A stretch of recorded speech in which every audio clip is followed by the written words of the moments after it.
El Congreso de El Salvador, atendiendo una solicitud directa del presidente del país, Nayib Bukele, aprobó este miércoles una reforma significativa y ampliamente debatida a la Ley Penal Juvenil. Esta modificación legal introduce un nuevo marco de acción respecto al tratamiento de menores de edad que hayan sido detenidos y que estén presuntamente vinculados con estructuras criminales, en particular con pandillas, lo cual ha sido una preocupación persistente para las autoridades en los últimos años. A partir de la aprobación de esta reforma, estos menores podrán ser trasladados a centros penitenciarios para adultos, con la condición de que se les mantenga en pabellones especiales, separados del resto de la población reclusa adulta, al menos hasta que cumplan los 18 años. Esta decisión representa un viraje considerable en la política penitenciaria juvenil del país, respondiendo a una creciente demanda social por mayor seguridad y a la necesidad institucional de frenar la expansión del crimen organizado. La reforma estipula que los adolescentes implicados en delitos asociados al crimen organizado o pertenecientes a agrupaciones consideradas ilícitas dejarán de ser procesados exclusivamente bajo el sistema penal juvenil. Ahora, estos casos pasarán a ser competencia de la Dirección General de Centros Penales, una entidad encargada de la gestión de las cárceles para adultos. Este cambio normativo busca distinguir claramente entre jóvenes involucrados en estructuras criminales peligrosas y aquellos que cometieron infracciones de menor gravedad o de manera aislada. Asimismo, pretende establecer un régimen legal más estricto que refleje la gravedad del fenómeno de las pandillas, cuya influencia en la criminalidad del país ha sido significativa.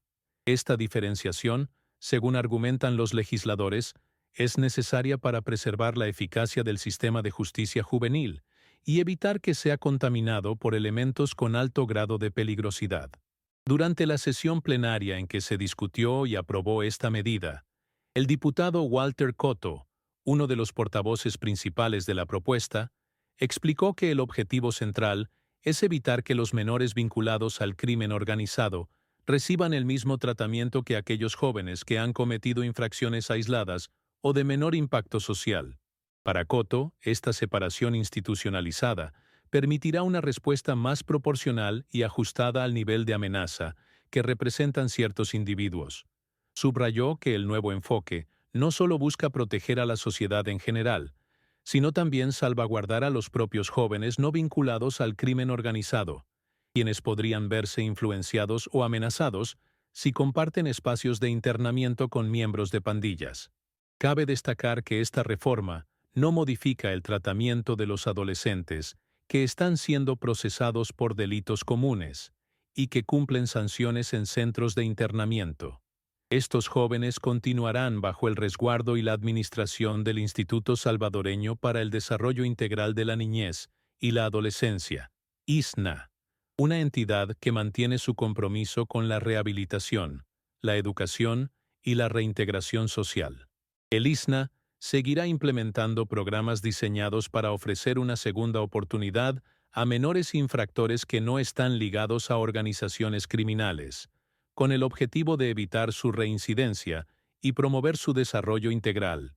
Además, se ha anunciado que esta institución contará con un aumento presupuestario y cooperación técnica internacional para fortalecer su labor, lo cual podría incluir la modernización de sus instalaciones, la formación de su personal y el desarrollo de metodologías de intervención más efectivas.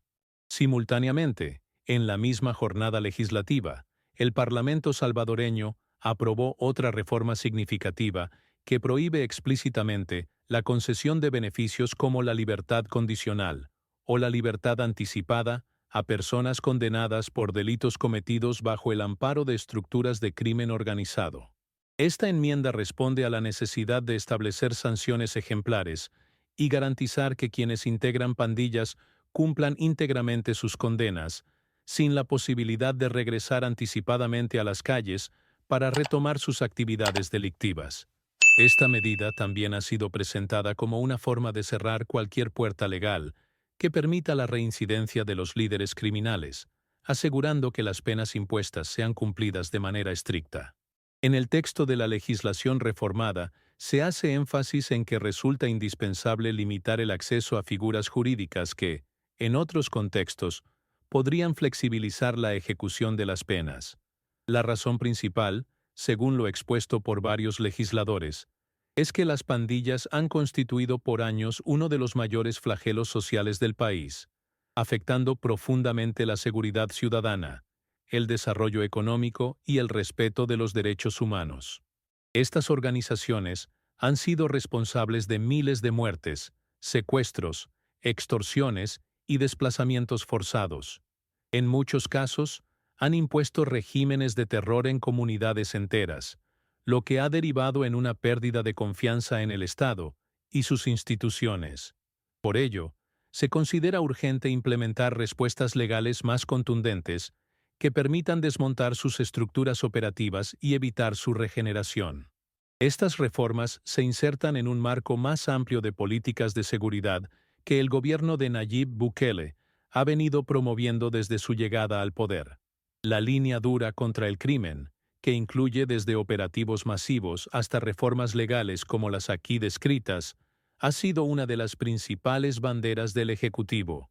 El proceso de endurecimiento de penas comenzó formalmente el viernes anterior a esta sesión legislativa, cuando el Congreso aprobó una reforma que eleva la pena máxima por homicidio agravado hasta 60 años de prisión.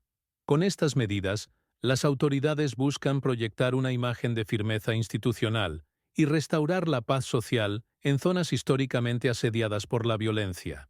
La administración Bukele ha enfatizado repetidamente que estas reformas no pretenden criminalizar a la juventud salvadoreña en general, sino actuar específicamente contra aquellos que, a pesar de su edad, han optado por integrarse plenamente en redes de crimen organizado.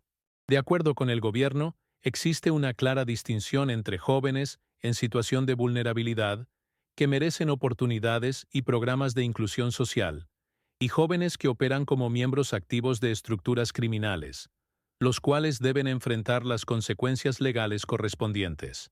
No obstante, diversas organizaciones defensoras de los derechos humanos han manifestado preocupación por las implicaciones de estas reformas.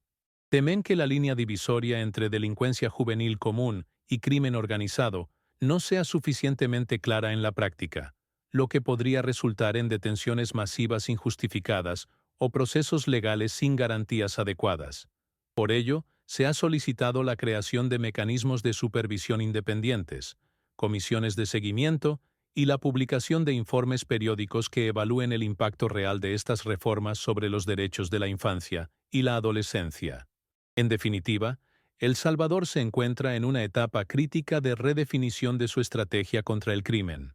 Las reformas legales recientemente aprobadas representan una apuesta fuerte por parte del Estado para enfrentar las estructuras delictivas desde una perspectiva más estricta y diferenciada. Sin embargo, su implementación deberá ir acompañada de mecanismos de control, transparencia y evaluación constante, para asegurar que, en el afán de fortalecer la seguridad, no se vulneren los principios fundamentales del Estado de Derecho. La evolución de esta política en los próximos meses será clave para determinar si el país logra un equilibrio sostenible entre justicia, seguridad y derechos humanos. Desde que Nayib Bukele asumió la presidencia de El Salvador en el año 2019, el país ha experimentado una transformación profunda y sin precedentes en su política de seguridad pública.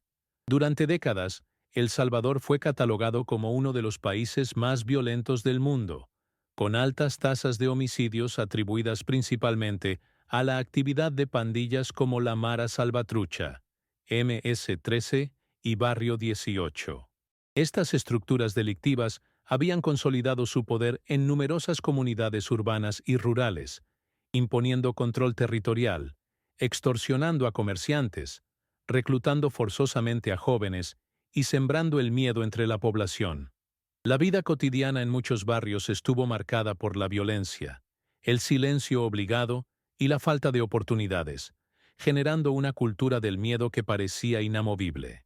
Frente a este panorama, el gobierno de Bukele lanzó una ofensiva sin precedentes, amparada en un régimen de excepción que ha redefinido el enfoque del Estado frente al crimen organizado y ha marcado un antes y un después en la historia reciente del país. Bajo este régimen, instaurado en marzo del 2022 tras una escalada de homicidios que sacudió a la nación, se suspendieron temporalmente varias garantías constitucionales, incluyendo el derecho a la defensa legal, el debido proceso, la libertad de asociación y la inviolabilidad de las telecomunicaciones. En ese contexto, las fuerzas de seguridad del Estado han detenido a más de 83.000 personas, acusadas de estar vinculadas a grupos criminales, en lo que el gobierno denomina una guerra frontal contra las pandillas. Estas capturas masivas han sido posibles gracias a operativos coordinados entre la Policía Nacional Civil y la Fuerza Armada, quienes han recibido un incremento considerable en presupuesto, equipo, tecnología y formación operativa para llevar a cabo estas tareas. Las calles de muchas ciudades han sido patrulladas intensamente, y los cercos de seguridad se han vuelto comunes en barrios considerados de alto riesgo.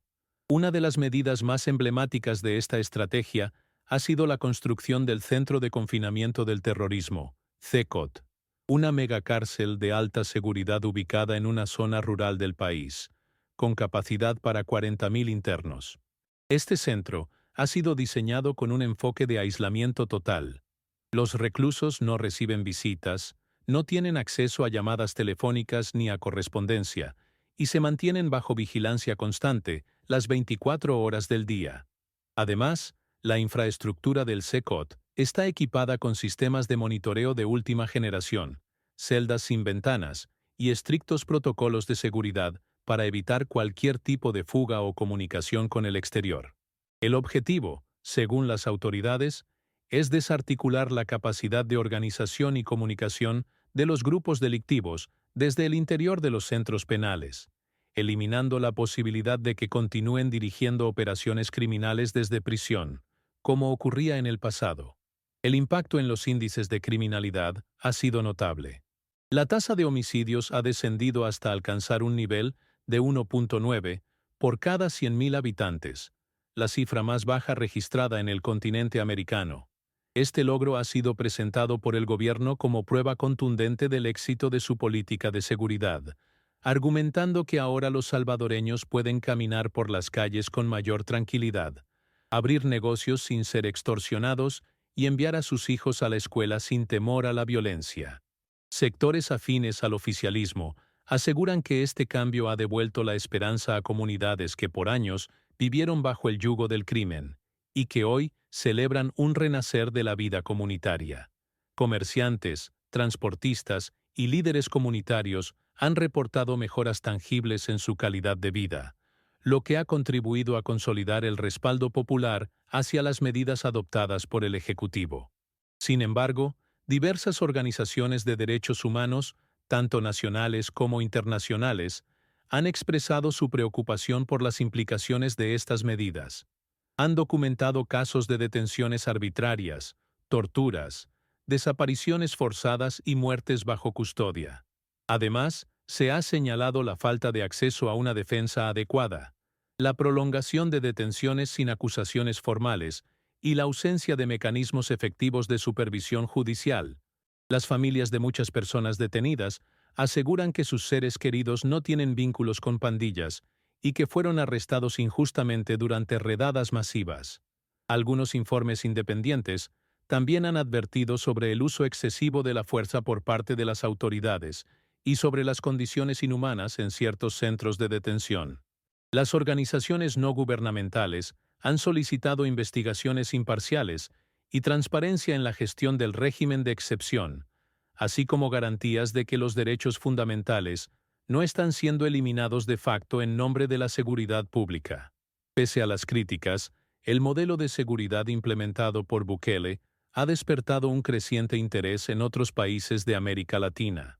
Gobiernos de naciones como Ecuador, Honduras y Argentina han manifestado su intención de analizar estrategias similares para enfrentar la violencia criminal en sus territorios. Esta influencia regional ha generado un debate sobre los límites entre seguridad y derechos humanos, y sobre la viabilidad de replicar en otros contextos un modelo que, aunque eficaz en cifras, sigue siendo objeto de intenso escrutinio. Expertos en criminología y política pública se han pronunciado a favor y en contra, destacando por un lado la reducción de la violencia, y por otro, el riesgo de establecer precedentes autoritarios que socaven la democracia y los derechos fundamentales. La exportación del modelo salvadoreño podría marcar una nueva tendencia regional, aunque con matices importantes según las particularidades sociales, institucionales y políticas de cada país.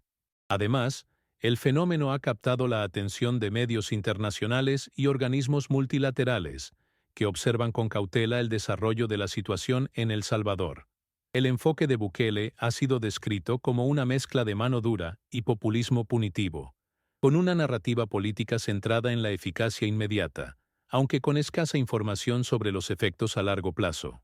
Algunos analistas señalan que la sostenibilidad del modelo dependerá de si el país logra, paralelamente, invertir en programas de prevención, educación, oportunidades laborales y reconstrucción del tejido social.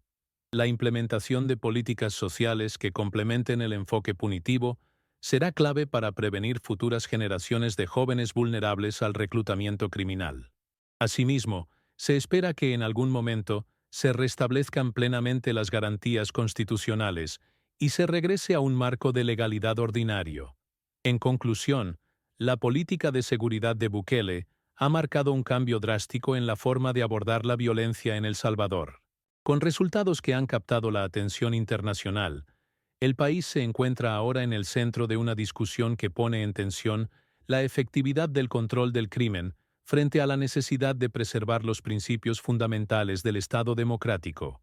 El desenlace de esta estrategia será determinante no solo para el futuro de la seguridad en El Salvador, sino también como referente para la región latinoamericana, que observa de cerca el avance de un modelo que ha generado tanto admiración como alarma en distintas esferas de la sociedad. La clave será encontrar un equilibrio entre orden y justicia, represión y reinserción, firmeza y derechos humanos, en un momento en que el continente enfrenta desafíos crecientes en materia de criminalidad organizada y gobernabilidad democrática.